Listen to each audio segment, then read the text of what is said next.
Mental شاک لگا تھا وغیرہ وغیرہ، یہ سارے تو تصورات اور گمان ہیں، اس کی کوئی مضبوط دلیل کیا، کمزور دلیل بھی نہیں ہے۔ حضرت صفیہ رضی اللہ عنہا کو یہ مکمل اختیار تھا کہ وہ آپ صلی اللہ علیہ وسلم سے نکاح کو ریجیکٹ کر دیتی، لیکن انہوں نے اس کو ریجیکٹ نہیں کیا بلکہ نکاح کیا۔ رضامندی سے نکاح ہونے کے بعد اب یہ سوال ہی ختم ہو جاتا ہے کہ کیا حضرت صفیہ رضی اللہ عنہا کا مینٹل اسٹیٹس کیا تھا، کہیں ان کو برا تو نہیں لگ رہا تھا وغیرہ وغیرہ۔ یعنی خصوصاً انہیں آزاد کر دیا گیا تھا، نکاح سے پہلے ہی انہیں آزاد کر دیا گیا، آزاد کیا گیا۔ مگر میں اس کا تھوڑا سا بھی بیک، کچھ واقعات اتنے امپورٹنٹ ہے یہاں پر کہ جو ہمارے ایمان کا اضافہ بھی کریں گے اور یقین کریں گے اس میں بڑا مزہ آئے گا سمجھنے میں کہ ہوا کیا اصل میں۔ اور وہ انہیں خواب کا جو ذکر کیا اس کو میں نے اس لیے پہلے بیان کر دیا تھا کہ حضرت جو صفیہ ان کو خواب آیا تھا۔ بہرحال ان کی سٹیٹ کو اس لیے بیان کرنا ضروری ہے کہ یہ لوگ کہتے ہیں کہ جناب دوسرے دن ہی جو ہے نا معاملہ کر دیا، اور ایک روایت ملتی ہے جس کی طرف سے ان کو غلط فہمی لگتی ہے، وہ میں غلط فہمی دور کرنا چاہ رہا ہوں۔ صحیح بخاری کے اندر ایک روایت ملتی ہے اور اس روایت کا ترجمہ لوگوں کے مطابق انہوں نے کر دیا، راوی کے مطابق، کیونکہ وہ تاثر مل رہا تھا۔ صحیح بخاری 4212 وہ کہتے ہیں کہ نبی پاک صلی اللہ تعالی علیہ وسلم نے حضرت صفیہ بنت حیی کے ساتھ خیبر کے رستے کے اندر 3 دن قیام کیا، 3 دن، حتی عرس بہا، یہاں تک کہ ان کے ساتھ میرج کو کنزیومیٹ کر لیا، وکانت فی من ضرب علیہ الحجاب، اور آپ پر پردے کو واجب کر دیا۔ اب یہ 2 وجہ ہیں یہاں پر جو مجھے لگتا ہے کہ صحابہ کو لگا کہ آپ صلی اللہ علیہ وسلم نے اسی وقت ان کے ساتھ شادی کر لی تھی، جبکہ ایسا نہیں ہے، آپ نے اس سفر کے اندر شادی نہیں کی۔ اس کی وجہ کیا ہے؟ صحیح مسلم کے اندر امام نووی نے بھی شرح کے اندر لکھا ہے، اور فتح الباری کے اندر بھی امام بخاری نے ابن حجر اسقلانی نے لکھا ہے، روایتیں موجود ہیں، اور کہ نبی پاک صلی اللہ تعالی وسلم نے حضرت صفیہ کے معاملے میں استبراہ رحم اختیار کیا تھا، کیونکہ جب وہ آپ کے مال غنیمت کے طور پر، قیدی کے طور پر آئی تھی تو آپ شادی شدہ تھی، اور شادی شدہ کے معاملے کے اندر نبی پاک صلی اللہ علیہ وسلم استبراہ رحم کے علاوہ کوئی اور طریقہ اختیار نہیں کرتے تھے۔ استبراہ رحم کا مطلب یہ ہے کہ منیمم 1 مہینہ، 1 مہینے کے اندر آپ کو اگر حیض آتا ہے اور اگر کوئی حاملہ ہے تو وضع حمل تک، obviously استبراہ رحم کا مطلب یہ ہے کہ اس پروسیس سے گزر جانا کہ کنفرم ہو جائے کہ یہ حاملہ تو نہیں ہے کسی اور بندے کے ساتھ، پریگننٹ تو نہیں ہے، اس چیز کو کلیئر کرنا۔ اگر خیبر ہوئی ہے اور خیبر کے بعد وہ مدینہ کے لیے نکلے ہیں اور 3 دن پڑاؤ ڈالا ہے، استبراہ رحم کا تصور ہی نہیں ہو سکتا۔ تو یہ کیوں چھلکا ان کے اوپر؟ ایک اس وجہ سے کہ حضرت صفیہ کو پردہ کرایا گیا، اور دوسرا اس لیے کہ انہوں نے حالات و واقعات کو دیکھ کر کہا کہ چونکہ دونوں نارمل ہو چکے ہیں تو ہو سکتا ہے ان کا تعلق قائم ہو چکا ہوا ہے۔ یہ تصور عام آتا ہے۔ یہی وجہ ہے کہ میں نے شادی کی مثال دی کہ جب شادی ہوتی ہے، ولیمہ ہوتا ہے، دوسرے تیسرے دن تو میاں بیوی اچھے گھوم رہے ہوتے ہیں، تو سب لوگ عمومی طور پر دیکھ کر یہ تاثر لے رہے ہوتے ہیں کہ ان کا تعلق اسٹرانگ، فزیکلی کنیکٹ ہو گئے ہیں، انگیج ہو گئے ہیں۔ وہ تو میاں بیوی کا پردہ ہوتا ہے کہ وہ ہوئے ہیں کہ نہیں ہوئے۔ اس کی میں نے دلیل دی کہ استبراہ رحم کے بغیر ہو نہیں سکتا، اور اس پر میں دلائل دینے لگا۔ ان 3 دن کے اندر اصل میں کایا پلٹی ہے حضرت صفیہ کی۔ اب یہ وہ دلائل ہیں جو سیرت حلبیہ سے میں دوں گا، آپ کو پتا چلے گا کہ حضرت صفیہ یہ نہیں کہ صرف اپنی مرضی سے شادی کی، بلکہ ٹوٹ کر چاہنے لگی اللہ کے رسول کو۔ ہاں، ٹوٹ کر۔ اب کوئی کہہ سکتا ہے یار باپ مرا، خامن مرا، ایکس ہسبینڈ، تو ٹوٹ کر کیسے؟ تو اس طرف ہم آ جاتے ہیں۔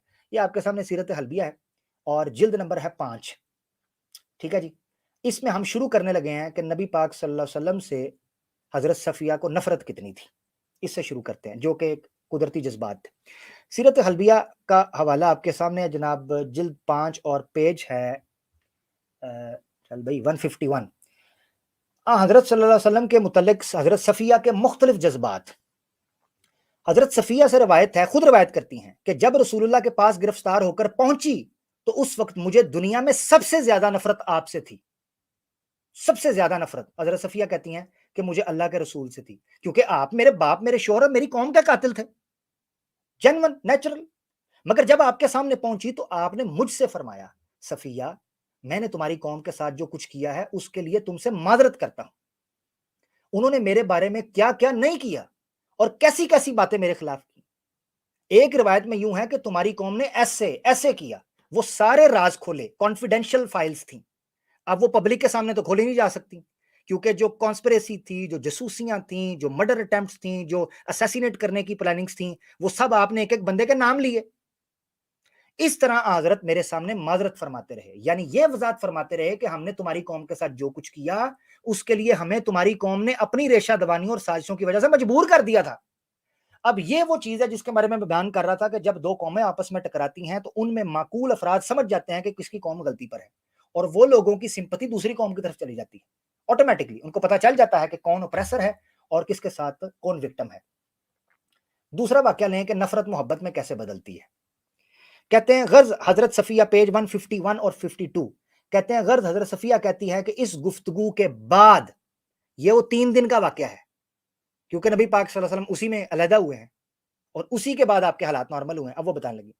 حضرت صفیہ کہتی ہیں کہ اس گفتگو کے بعد میرے دل میں حضرت کے خلاف جو جذبہ پیدا ہوا تھا وہ نہ صرف یہ کہ ختم ہو گیا، بلکہ میرے اس جگہ سے اٹھنے سے پہلے میرے دل میں انقلاب پیدا ہو گیا۔ یہ وہ خواب تھا جس کی طرف میں تذکرہ کر رہا ہوں کہ حضرت صفیہ نے خود بیان کیا کہ جنگ ہونے سے پہلے مجھے خواب آیا تھا کہ چاند میری گود میں گرا ہے، اور اب رسول اللہ مجھے دنیا کے ہر انسان سے زیادہ محبوب اور پیارے تھے، یہ انقلاب میرے اندر آ گیا تھا۔ حضرت صفیہ کہتی ہیں کیوں، کیا وجہ ہے؟ ان 3 دن کے اندر نبی پاک صلی اللہ علیہ وسلم نے آپ کے ساتھ کوئی کسی قسم کی کوئی ازدواجی تعلق قائم نہیں کیا تھا، کیونکہ میں نے بتایا صحیح مسلم کے اندر استبراء رحم کا اشارہ خود صحابی نے دیا ہے کہ نبی پاک صلی اللہ علیہ وسلم نے پہنچتے، اور میں بھی سیرت کا حوالہ بھی دوں گا، ہاں ٹینشن نہیں لینی، سیرت کا حوالہ بھی دوں گا۔ کیا وہ واقعات ہے جنہوں نے حضرت صفیہ کو نبی پاک صلی اللہ علیہ وسلم کی محبت میں گرفتار کر دیا؟ اس کا ایک واقعہ میں آپ کے سامنے رکھ دیتا ہوں۔ سیرت حلبیہ کے اندر ہی آگے چلے، پیج 153 اور 154 کے اوپر، نبی پاک صلی اللہ علیہ وسلم کے ساتھ جو حضرت صفیہ تھیں ان کا سفر گزرا تو ان کا جو تعلق ہے وہ زیادہ مضبوط ہوا۔ ظاہری بات ہے خیبر سے 3 دن وہاں رکیں، پھر مدینہ کا سفر کیا، تو سفر کے دوران نبی پاک صلی اللہ علیہ وسلم کے ساتھ جو واقعات حضرت صفیہ کے ہوئے، انہوں نے دیکھا، ان کو پتہ چلا کہ یار یہ بندہ تو جنمن ہے، واقعی رحمت للعالمین ہے، واقعی محبت کرنے والا اور انصاف کے ساتھ کھڑا ہے۔ تو حضرت صفیہ اس کے بعد جب سوار ہونے لگیں تو آپ نے ان کو سوار کرانے کے لیے اپنا گھٹنا آگے بڑھا دیا۔ اونٹ کے اوپر یا گھوڑے کے اوپر جب سوار ہونے لگیں تو نبی پاک صلی اللہ علیہ وسلم ایک ایسے جینٹل مین کے طور پر سامنے آئے کہ آپ نے گھٹنا اپنا جھکایا، زمین پر لگایا اور آپ کو جگہ دی کہ آپ اس کے اوپر پاؤں رکھ کر اوپر جائیں۔ چنانچہ حضرت صفیہ نے اپنا پاؤں آپ کے گھٹنے پر رکھا اور پھر سوار ہوئی۔ ایک روایت میں یہ لفظ ہے کہ جب رسول اللہ صلی اللہ علیہ وسلم نے ان کے سوار کرانے کے واسطے سارے کے لیے اپنا گھٹنا آگے کیا تو حضرت صفیہ نے آپ کے گھٹنے پر اپنا پاؤں رکھنے سے انکار کر دیا۔ کیوں؟ کیونکہ وہ کہتی تھی توہین نہ ہو۔ اس کی وجہ کیا ہے؟ اگلا جملہ، بلکہ انہوں نے اپنی ران آپ کے گھٹنے پر رکھ دی اور اس طرح سوار ہوئی۔ غالباً پہلی روایت میں جو تفصیل ہے اس میں بھی یہی بات ہے کہ حضرت صفیہ آپ کے گھٹنے پر نہ رکھی اور آگے چلیں، اختلاف کو نہیں دونوں روایتوں میں۔ آخری واقعہ حضرت صفیہ سے روایت ہے کہ میں نے رسول اللہ صلی اللہ علیہ وسلم سے زیادہ بہترین اخلاق کا کوئی آدمی نہیں دیکھا۔ سیرت حلبیہ ہے، چھنکنا، سیرت حلبیہ۔ حضرت صفیہ سے روایت ہے کہ میں نے رسول اللہ سے زیادہ بہترین اخلاق کا کوئی آدمی نہیں دیکھا۔ میں نے آپ کو دیکھا کہ خیبر کے موقع پر آپ نے مجھے اپنے ساتھ اپنی اونٹنی پر سوار کرایا، میں اونٹنی کے پچھلے حصے پر سوار تھی، اس میں مجھے اونگ آنے لگی، سفر کے دوران پتہ تھک جاتا ہے نا لمبا سفر، اور نیند کی جھونک میں میرا سر پالان کے پچھلے حصے سے ٹکرانے لگا، آپ میرے سر کو چھوتے اور فرماتے جاتے تھے دیکھ کے بی کیئرفل، خیال رکھو اپنا۔ یہ میرے آقا تھے، یہ میرے وہ جہان تھے کہ فدا ہو ابی و امی۔ نیچے چیخیں نکل رہی ہیں، چیخوں کے لیے میں کہہ رہا ہوں، ٹینشن نہیں لینی۔ اچھا آگے چلتے ہیں۔ حضرت صفیہ کا نکاح ہوتا ہے آزاد ہونے کے بعد، سری روایت ہے بخاری شریف کے اندر، بار بار بیان کر چکا، آتک صفیۃً وتزوجھا، یہ بھی روایت میں اسکپ کر دوں۔ اب آگے میں بیان کرتا ہوں جو استبراء رحم کیا، جو ہمارا آخری پوائنٹ ہے اس سوال کے حوالے سے جو آپ نے رکھا کہ آپ نے ان کو بھیجا۔ سیرت حلبیہ کی یہی جلد ہے جو 5ویں جلد میں نے آپ کے سامنے رکھی، پیج 148۔ حضرت صفیہ جنگی قیدیوں میں، رسول اللہ کو اس غزوے میں جو جنگی قیدی ملے ان میں حضرت صفیہ بنت حیی بن اخطب بھی تھیں، جو حضرت موسیٰ کے بھائی حضرت ہارون بن عمران کی اولاد میں سے تھیں۔ ٹھیک ہے، ان قیدیوں میں سے حضرت صلی اللہ علیہ وسلم نے حضرت صفیہ کو اپنے لیے انتخاب فرمایا۔ پورا بیک گراؤنڈ بیان کر چکا ہوں کہ کس طریقے سے آپ کے انتخاب میں آئیں اور کیا نسب حسب تھا۔ صفیہ سے نکاح اور ان کا مہر، آپ نے ان کو اپنے خادم حضرت انس کی والدہ ام سلیم کے پاس پہنچا دیا، وہ وہیں رہیں یہاں تک کہ اللہ تعالیٰ نے ان کو ہدایت دی اور وہ مسلمان ہو گئیں۔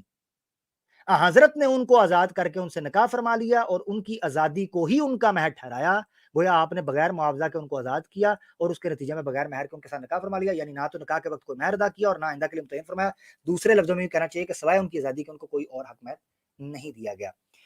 یہ میری گزارش ہے، ان تمام واقعات سے جو آپ کو حدیث اور سیرت اور تاریخ سے ملتے ہیں، اس سے آپ کو پتہ چلتا ہے کہ نبی پاک صلی اللہ تعالیٰ علیہ وسلم نے نہ یہ کہ حضرت صفیہ پر دست درازی کی، نہ یہ کہ ان کی مرضی کے مطابق ان کے ساتھ شب باشی کی، نہ یہ کہ جب ان کے والد اور ان کے خاوند کا قتل کیا گیا، اس سے اگلی رات ہی وہ ان کے ساتھ ہم بستر ہوئے نعوذ باللہ، بلکہ ان کے سامنے یہ ساری چیزیں پیش کی گئیں، ان کو کنونس کیا گیا کہ کس طریقے سے یہ لوگ ان سازشوں کے اندر ملوث تھے. جب وہ کنونس ہوئیں اللہ نے ان کو دل کو بدلا، ان کو پہلے خواب آیا، اس سارے خواب آنے کے بعد حقیقت یہ ہے کہ نبی پاک صلی اللہ علیہ وسلم نے ان کو آزاد کیا اور ان کے ساتھ شادی کی، ام المومنین بنی. بہت شکریہ، جزاک اللہ. معذرت چاہتا ہوں کافی تفصیل سے بات ہو گیا، ریئلی سوری فار دیٹ. جی مفتی صاحب. نہیں میں تو اگلے راؤنڈ کے لیے وارم اپ کر رہا ہوں. بالکل بالکل. اچھا یہاں پہ جو ہے نا بڑے عجیب و غریب سے کامنٹ ہے، لیکن لوگ کہہ رہے ہیں شارٹ آنسر دو شارٹ آنسر دو. دیکھیے آپ نے جب ایک چھوٹا سا جواب دینا ہوتا ہے تو کمپلیٹ نہیں ہوتا، کچھ دنوں کے بعد پھر اس سے اعتراض نیا نکلتا، پھر نیا نکلتا. عامر بھائی نے ونس اینڈ فار آل ان کے منہ توڑ دیے ہیں، دوبارہ کبھی بھی یہ پوائنٹ کسی بھی پہلو سے لے کر آ ہی نہیں سکتے جس طرح کے جواب عامر بھائی نے اور باقی دیگر پینلسٹ نے دے دیا ہے. ہم کوئی بھی کمی نہیں چھوڑنا چاہتے. اب ہم جو ویٹ کریں گے، جیسے میں نے پہلے بھی کہا کہ اب ہم ان کے ریفیوٹیشن کا ویٹ کریں گے، کسی اعتراض کا ویٹ نہیں کریں گے، کیونکہ ہم نے تمام اعتراضات کو خود ہی بیان کر کے تمام جوابات لے لیے ہیں. بہت شکریہ عامر بھائی. جی مفتی صاحب آپ کچھ کہنا چاہ رہے ہیں؟ مفتی شمائل صاحب. میں ایک بات کہنا چاہ رہا تھا کہ یہ لوگ جو کمنٹس میں کہہ رہے ہیں شارٹ آنسر کرو، سمپل سا ہم نے سوال پوچھا تھا کہ کیا ایسا ایسا معاملہ تھا کہ نہیں جو توہین آمیز ہے، تو ہم بھی سمپل سا جواب دیتے نہیں تو وہ مطمئن ہی نہیں ہوتے نہیں سے. پھر لوگ بھائی مارنا شروع کر دیتے ہیں، چیخیں مارنا شروع کر دیتے ہیں. جب ہمارا سمپل سا آنسر آتا ہے کہ تم جو کلیم کر رہے ہو وہ غلط ہے، تو یہ حوالے وہ حوالے تمہاری کتابوں میں لکھا ہو تو برداشت کرو نا بھائی. اب کیوں جو ہے اتنی حالت خراب ہو رہی ہے؟ وہ سمپل، وہ 3 ایڈیٹس کے اندر ایک لیکچرر ہوتا ہے نا، وہ کہتا ہے سمپل میں بتاؤ، کہتا ہے زپ وہ بھی مشین ہے، کہتا ہے یہ امتحان میں یہ لکھو گے. تو یہ ان کا وہ حال ہے اس لیکچرر والا جس کو بس سمپل بات سمجھ نہیں آتی. ایک صاحب کہہ رہے کہ یاسر قاضی نے کہا کہ دوسری نائٹ میں کنسومیشن کر لیا تھا. بھائی یاسر قاضی کون صاحب ہے؟ مجھے اور آپ جیسے ایک انسان ہے. مطلب یہ کوئی ریفرنس ہوا؟ ایک آدمی صحیح مسلم کا حوالہ دے رہا ہے، سیرت اہلبیہ کا حوالہ دے رہا ہے، کلاسیکل بکس کا، آپ دے رہے ہیں یاسر قاضی کا. مطلب یہ ہے اکیڈمک لیول ماشاءاللہ. صحیح مسلم 3500 3501 ڈیلے کھول کے پڑھنی ہے، ڈیلے کھول کے، سو کر نہیں. ہاں پتہ چل جائے گا. And that is the whole point, you know, کیونکہ پرابلم یہ ہے جیسے آگے مفتی صاحب کہہ رہے تھے کہ بھائی آپ کو ہماری کتابوں سے اب کیوں پرابلم ہو رہا ہے. سمپل چیز کل، اور شاید یہ وہ زیادہ بات کے بعد ان کی شاید اتنا ہی وہ اسٹیمنا رہ جاتا ہے. کل جو ہمارے ساتھ ایک صاحب آئے تھے، عامر بھائی بھی، میں بھی، مفتی صاحب بھی، کوئی 1.5 گھنٹہ لگا کے آخر میں نے تنگ آ کے کہا ایتھیزم غلط ہے. آگے سے کہنے لگے اوکے. یعنی اگر آپ اس لیول میں بات کرنا چاہتے ہیں تو آپ غلط ہیں، بات ختم، اوکے کہیں، آگے بڑھتے ہیں. لیکن اگر آپ نے علمی طور پہ اعتراضات کر رہے ہیں تو اس کا جواب پھر تحقیق کی صورت میں آئے گا، اس کا جواب پھر ریفرنسز کی صورت میں آئے گا. پھر آپ پہ ہے، یہ پھر آپ پہ ہے کہ آپ اس کو غلط ثابت کر دیں. نہیں کر سکتے تو یہ حوالے دینا چھوڑ دیں. دوسری بات ہے کیسر بھائی، میں ایک چیز کہتا ہوں، یہ جو سٹریم کے سٹارٹ جو لوگ تو مڈ میں شامل ہوئے ہیں یا جو جان کے سوئے ہوئے تھے انٹرول کے بعد جاگے ہیں کہ ہیر لڑکا تھا یا لڑکی تھی، ان سے تو ہم وارث شاہ ان سے سوال کرے گا آخرت میں کہ وارث شاہ ان کے کان پکڑے گا. مگر مسئلہ یہ ہے کہ جب آپ سٹریم سٹارٹ سے دیکھتے ہیں تو ہم نے اس کو اس طریقے سے آرگنائز طریقے سے پیٹرن کے ساتھ سیٹ کیا ہے کہ آپ کو پتا چلے گا کہ اس سٹریم میں ڈیٹیل کے ساتھ ایک ایک ایشو کے اوپر ہر اینگل کے ساتھ ہر ایسپیکٹ کے ساتھ بات کرنا کیوں ضروری تھا. ہم نے سٹارٹ کے اندر بیان کر دیا. اب کسی کو نیند آ رہی ہے تو وہ نیند پوری کرے بھائی. اچھا دوسرے کہ جب یہ ملحدین اپنی امی لوسی آنٹی کے بارے میں بات کرتے ہیں تب تو بہت لمبی لمبی کہانیاں سناتے ہیں. اس وقت کوئی ان سے پوچھا بھائی مختصر بتا دو لوسی تھی کہ نہیں تھی؟ مفتی صاحب چھکا مار دیا. ایسا ہی کچھ معاملہ لگ رہا ہے کہ ان سے جوابات برداشت نہیں ہو رہے کہ ہمارے لیے کچھ تو چھوڑ دو، سپر چیٹ ہم کس نام پہ لیں گے، اگلی بار کس ٹاپک پہ بات کریں گے. جی عامر بھائی. علینا بہن میں آپ کو بتاتا ہوں یہ پتہ کیوں چڑھ رہے ہیں ان سوالوں سے. یہ کہتے ہیں کہ ہم تو یہ چاہتے تھے، ہم نے تو مسلمانوں کے سامنے تاثر رکھا تھا کہ آپ کے علماء ان ٹاپکس پر بات نہیں کرتے، یہ تو کرنا شروع ہو گئے ہیں. انہوں نے پوری کی پوری سٹریم کر دی ہے، کتابیں کھول لی ہیں. یہ نہیں، میں آپ کو بتا رہا ہوں یہ مینٹلی نہیں پریپیئر تھے اس طرح کے رسپانس کے لیے. انہوں نے پبلک کو لگایا ہوا تھا کسے سے. ان کو یہ بھی بات چبھ رہی ہے کہ ایک عورت کیسے یہ سوال کر سکتی ہے، عورت کو تو ہم بہت جلدی مینیپولیٹ کر لیتے ہیں، یہاں تو ایک عورت بیٹھ کے ایسے سوال کر رہی ہے. زیادہ تکلیف اس چیز کی بھی آج ہوئی ہوگی. جی کیسا بھائی؟ That's very very true, very very true. یہ بالکل آپ نے سائیکولوجیکلی بات بالکل اتنے لنک بھی عام کر دیں. جی بالکل I think it's